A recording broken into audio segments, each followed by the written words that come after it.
Media bias and sensationalism. What's new? Ebola. Ah! Elevator punch heard around the world. Literally anything by TMZ. What do all these things have in common?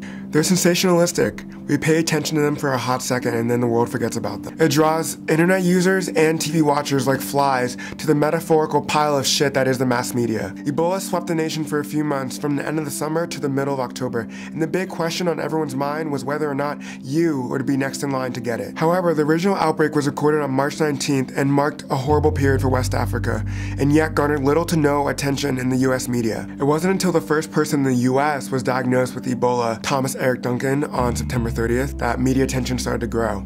Even then, attention was not focused on the thousands of people dying in Africa during this outbreak, but rather the horrors of Ebola and how not to contract Ebola. It wasn't about learning where or how this horrible disease was killing thousands of people. It was about how to protect yourself from getting it. I mean, really, when the outbreak was going on, were you able to say with all certainty how many people were being infected and what actually was going on in West Africa? Or were you making vines about avoiding people like the plague?